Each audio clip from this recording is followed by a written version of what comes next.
ఓం శ్రీ మహాగణాధిపతయే నమ. ఓం శ్రీ గురుభ్యో నమ. ఓం శ్రీ సాయినాథాయ నమ. శ్రీ సాయి సచ్చరిత్రలో 3వ అధ్యాయం.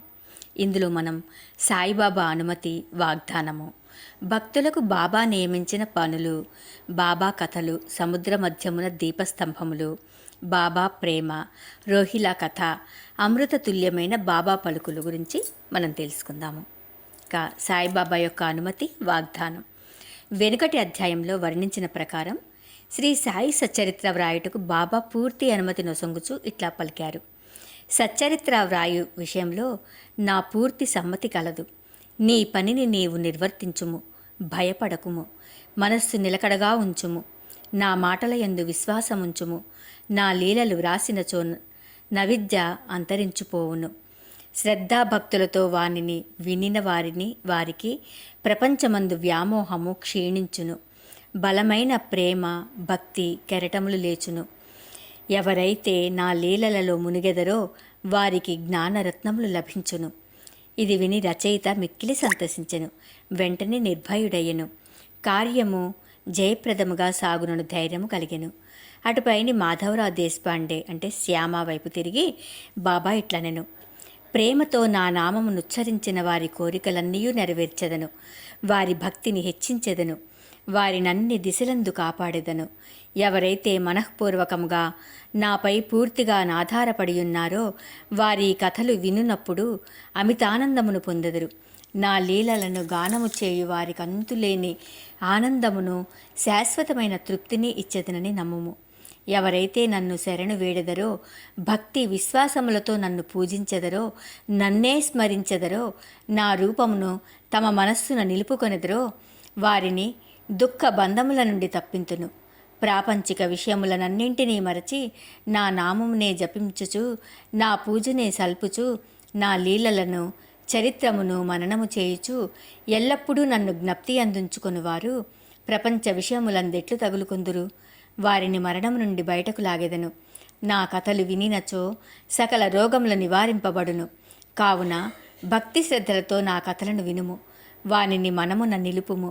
ఆనందమునకు తృప్తికి నిదియే మార్గము. నా భక్తుల యొక్క గర్వాహంకారములు నిష్క్రమించును. నా లీలలు వినువారికి శాంతి కలుగును. మనఃపూర్వకమైన నమ్మకము గలవారికి శుద్ధ చైతన్యముతో తాదాత్మ్యము కలుగును. సాయి సాయి అను నామమును జ్ఞప్తి అందించుకున్నంత మాత్రమున చెడు పలుకుట వలన వినుట వలన కలుగు పాపములు తొలగిపోవును.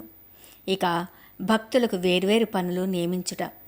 భగవంతుడు వేర్వేరు భక్తులను వేర్వేరు పనులకు నియమించును. కొందరు దేవాలయములు, మఠములు, తీర్థములలో, నది ఒడ్డున మెట్లు మొదలగునవి నిర్మించుటకు నియమితులగుదురు. భగవంతుని లీలలను పాడుటకు కొందరు నియుక్తులగుదురు. కొందరు తీర్థయాత్రలకు పోవుదురు. సచ్చరిత్ర రచన నాకు నియమింపబడినది. విషయ జ్ఞానము శూన్యమగుటచే నీ పని నా అర్హతకు మించినది. అయినచో ఇంత కఠినమైన పని నేనెందుకు ఆమోదించవలను? సాయిబాబా జీవిత చరిత్రను వర్ణించగలవారెవ్వరు? సాయి యొక్క కరుణయే ఇంత కఠిన కార్యమును నెరవేర్చు శక్తిని నాకు ప్రసాదించినది. నేను చేత కలము పట్టుకొనగానే సాయిబాబా నా అహంకారమును పరిహరించి వారి కథలను వారే వ్రాసుకొనిరి. కనుక ఈ గ్రంథము రచించిన గౌరవము సాయిబాబాకే చెందును గాని నాకు కాదు. బ్రాహ్మణుడనై పుట్టినప్పటికీ శృతి స్మృతి అను 2 కండ్లు లేకుండటచే సాయి సచరిత్రను నేను వ్రాయలేకుంటుని. కానీ భగవంతుని అనుగ్రహము మూగవాణిని మాట్లాడునట్లు చేయును, కుంటివాణిని పర్వతము దాటునట్లు చేయును. తన ఇచ్ఛానుసారము పనులు నెరవేర్చుకొను చాతుర్యము ఆ భగవంతునికే గలదు. హార్మోనియమునకు గాని వేణువునకు గాని ధ్వనులు ఎట్లు వచ్చుచున్నవో తెలియదు. అది వాయించువానికే తెలియను. చంద్రకాంతము ద్రవించుట, సముద్రముప్పొంగుట వాని వల్ల జరగవు. అవి చంద్రోదయము వల్ల జరుగును. బాబా కథలు దీపస్తంభములు. సముద్ర మధ్యమందు దీపస్తంభములుండును. పడవలపై పోవువారు ఆ వెలుతురుతో రాళ్ళు రప్పల వల్ల కలుగు హానులను తప్పించుకొని సురక్షితముగా ప్రయాణింతురు. ప్రపంచమను మహాసముద్రములో బాబా కథలను దీపములు దారిచూపును. అవి అమృతము కంటే తీయగా నుండి ప్రపంచయాత్ర చేయు మార్గమును సులభముగాను సుగమముగాను చేయును. యోగీశ్వరుల కథలు పవిత్రములు. అవి మన చెవుల ద్వారా హృదయమందు ప్రవేశించినప్పుడు శరీర స్పృహయను, అహంకారమును, ద్వంద్వభావములను నిష్క్రమించును. మన హృదయమందు నిల్వయుండిన సందేహములు పటాపంచలైపోవును. శరీర గర్వము మాయమైపోయి కావలసినంత జ్ఞానము నిల్వ చేయబడును. శ్రీ సాయిబాబా కీర్తి వర్ణనలు ప్రేమతో పాడిన గాని వినిన గాని భక్తుని పాపములు పటాపంచలగును. కాబట్టి ఇవియే మోక్షమునకు సులభ సాధనములు. కృతయుగములు శమదమములు అనగా నిశ్చల మనస్సు, శరీరము, త్రేతాయుగములో యాగము, ద్వాపర యుగములో పూజ, కలియుగములో భగవన్ మహిమలను నామములను పాడుట మోక్ష మార్గములు. 4 వర్ణముల వారు ఈ చివరి సాధనమును అవలంబించవచ్చును. తక్కిన సాధనములు అనగా యోగము, యాగము, ధ్యానము, ధారణము అవలంబించుట కష్టతరము. కానీ భగవంతుని కీర్తిని మహిమను పాడుట అతి సులభము. మన మనస్సును మాత్రము అటువైపు త్రిప్పవలెను. భగవత్ కథలను వినుట వలన, పాడుట వలన మనకు దేహాభిమానము తొలగిపోవును. అది భక్తులను నిర్మోహులుగా చేసి తుదకు ఆత్మ సాక్షాత్కారము పొందినట్లు చేయును. ఈ కారణము చేతనే సాయిబాబా నాకు సహాయపడి నాచే ఈ సచ్చరితామృతమును వ్రాయించెను. భక్తులు దానిని సులభముగా చదవగలరు, వినగలరు.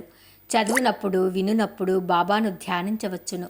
వారి స్వరూపమును మనస్సునందు మననము చేసుకొనవచ్చును. ఈ ప్రకారముగా గురువునందు, తదుపరి భగవంతుని యందు భక్తి కలుగును. తుదకు ప్రపంచమందు విరక్తి పొంది ఆత్మసాక్షాత్కారం సంపాదించగలుగుదుము. సచ్చరితామృతము వ్రాయుట, తయారు చేయుట బాబా యొక్క కటాక్షము చేతనే సిద్ధించినవి. నేను నిమిత్త మాత్రుడుగానే ఉంటిని. ఇక సాయిబాబా యొక్క మాతృప్రేమ. ఆవు తన దూడనెట్లు ప్రేమించునో అందరికీ తెలిసిన విషయమే. దాని పొదుగెల్లప్పుడూ నిండియే ఉండును. దూడకు కావలసినప్పుడెల్లా కుడిచినచో పాలు ధారగా కారును. అలాగుననే బిడ్డకు ఎప్పుడు పాలు కావలనో తల్లి గ్రహించి సకాలమందు పాలిచ్చును. బిడ్డకు గుడ్డలు తొడుగుటయందును, అలంకరించుటయందును తల్లి తగిన శ్రద్ధ తీసుకొని సరిగా చేయును. బిడ్డకు ఈ విషయమేమీ తెలియదు కానీ తల్లి తన బిడ్డలు చక్కగా దుస్తులు ధరించి అలంకరింపబడుట చూసి అమితానందం పొందును. తల్లి ప్రేమకు సరిపోల్చదగినదేదీయూ లేదు. అది అసామాన్యము, నిర్వ్యాజము.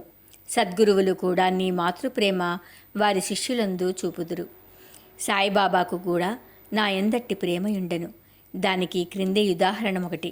1916వ సంవత్సరంలో నేను సర్కారు ఉద్యోగం నుండి విరమించి తిని.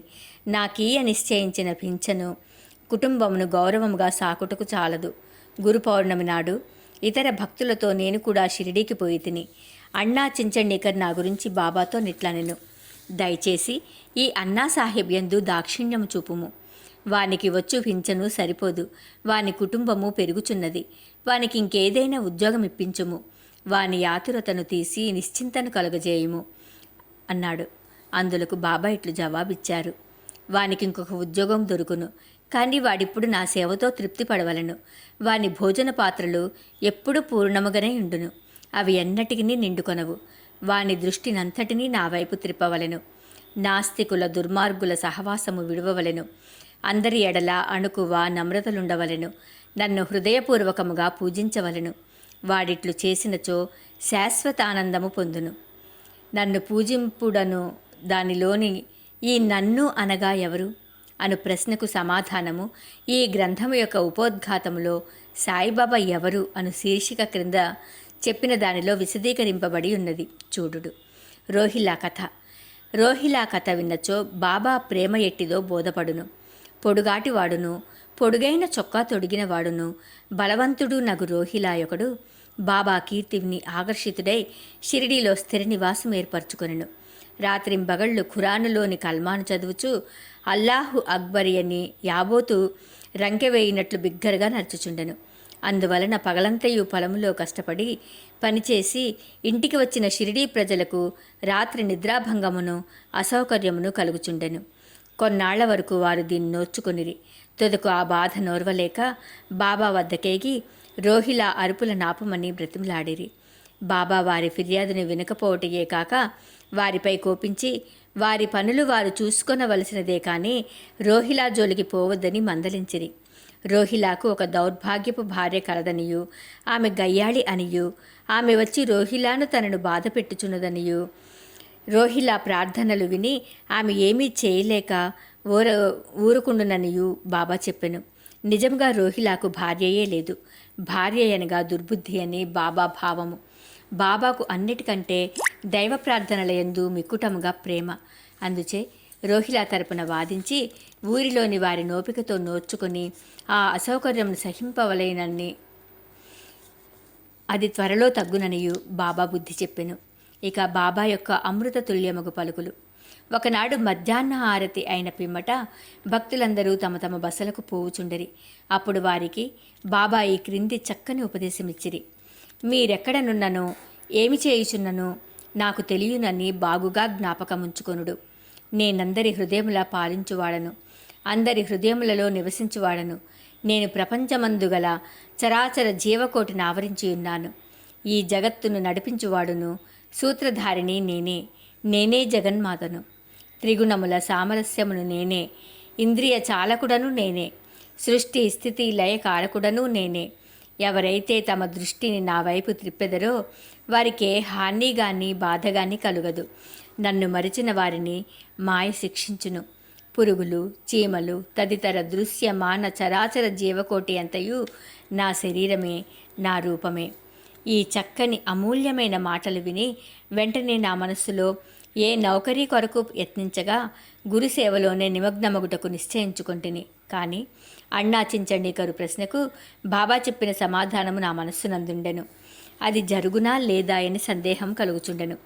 భవిష్యత్తులో బాబా పలికిన పలుకులు సత్యం లేనవి. నాకొక సర్కారు ఉద్యోగం దొరికెను. కానీ అది కొద్ది కాలం వరకే. అటు పిమ్మట వేరే పని ఏదీయూ చేయక శ్రీ సాయి సేవకు నా జీవితమంతయు సమర్పించి తిని.